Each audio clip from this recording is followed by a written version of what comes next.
Yo guys, Trees here, welcome back to a brand new video. Today I'm going to be doing a bit of a response to aDrive, his most recent video.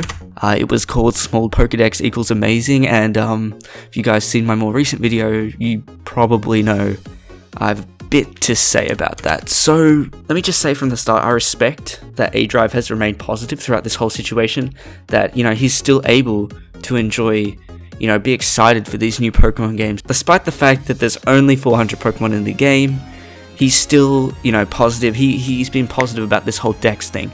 And, that's a good thing. The fact that you don't let that discourage you from being excited about the game, I mean, I can respect that. But to go as far as to say that it's a good thing, I don't think that's the right attitude to have at all. Look, I get it. I've been seeing Joe Merrick on Twitter, and I think he's got the right approach in this type of situation. His approach is that, yeah, it sucks that the Pokedex has been cut, but at the same time, Pokemon Sword and Shield will still be good. That's the right way to think about it. But to go as far as to say that cutting over 500 Pokemon from the games is a good thing, well, I think that's going way too far. So let me just talk about his points, which he didn't really make any relevant points, and I'm about to go over that right now, because none of the reasons for the Pokedex being good are actual reasons. They're either excuses or points that absolutely don't actually explain why it's a good thing. So let me go through that. So the first thing that he said is that most people that play the new games are going to use the new Pokemon anyway, so the old Pokemon don't even need to be in the game. So let me just break that down. Basically what he's saying is that because there's newer Pokemon in the game, you don't need the old ones. That's basically what he said. Yeah, okay, I'm going to use the new Pokemon in Sword and Shield. Everyone uses the new Pokemon, well, most people do, whatever. They're going to use the new Pokemon regardless of whether the old Pokemon are in the game or not. Regardless of the Dex being cut, people are going to use the new Pokemon. So why does that mean that you need to cut them? That's not a reason for cutting them, that's an excuse for cutting them. This video is supposed to say why it's a good thing, not give excuses to why it's not that bad, because that's basically what this video ended up being. So the next thing he said, which was a really minor point, I don't even know the point of bringing it up, and that was the shiny charm. So he said that because the Dex is smaller, it's easier to get the shiny charm, and for him being the big Pokemon fan he is, I'm surprised he just ignored the fact that in Ultra Sun and Moon, you only had to catch around 400 Pokemon to get the shiny charm anyway, and that game didn't cut over 500 Pokemon from the game. So what relevance does that point actually have at all? It just doesn't make any sense. If Ultra Sun and Moon only needed you to catch 400 Pokemon to get the shiny charm without cutting over 500 Pokemon from the Pokedex, why is it a good thing that Pokemon Sword and Shield is cutting 500 Pokemon when Ultra Sun and Moon didn't do that and also made it easy to catch the shiny charm? You get what I'm trying to say? His final point, and the bit that he spent the most part talking about in this video, was balance. So he said that the reason that there was more diversity at the start of Sun and Moon was because the Dex was limited and people didn't have access to the broken Pokemon. Okay, so let me just go through a few issues with that. When he was going through the results, he was comparing a metagame that had been out at that point for about 2 to 3 years to a metagame that had just come out that year. The reason that the teams were diverse at the first Sun and Moon VGC tournament scene versus the end of X and Y was because at the end of X and Y, that was a fully developed metagame.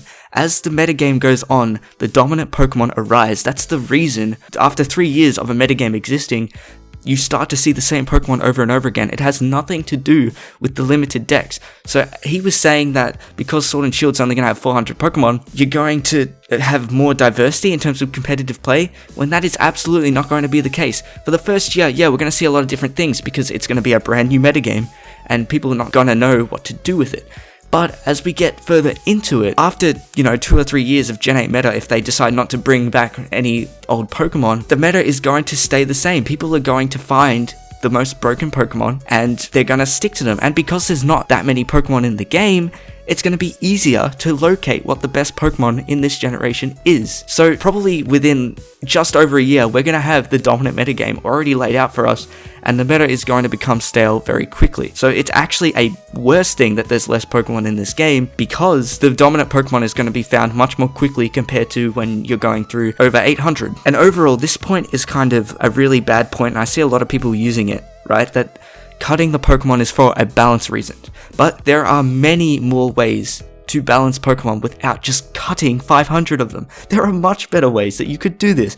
You know, you've got putting them into tiers like Smogon. You can ban Pokemon. You could have just like a community banning system. Maybe the people that are Master Ball rank, they get to vote to see which Pokemon should be banned. Or maybe you could actually balance them instead of deleting them. Balance them properly, like any other normal game developer out there. You know, you got fighting games, things are balanced all the time. Games like, you know, CSGO, League, Overwatch, you know, they get balanced properly. I mean, the only balance changes we get in Pokemon are, you know, slight buffs and nerfs with Pokemon stats by 10, and the only real significant nerf that I have off the top of my head, there's probably more, but the only nerf they've ever done that really significantly impacted a Pokemon was Talonflame's Gale Wing nerf. So as you can see, there are much better ways to balance the game, and it doesn't make sense that the only solution you have to balancing the game is to cut all the Pokemon. So this is where I get into this final summarizing point, that is delusion versus positivity, okay? Positivity is, you know, seeing the good side of things, okay? Yeah, cutting the Pokemon is bad, okay? But I'm still excited for the game. That's positivity. That's reasonable, it makes sense. But being delusional, removing half the Pokemon is a good thing. I don't see any way how removing Pokemon is a good thing. It's not good.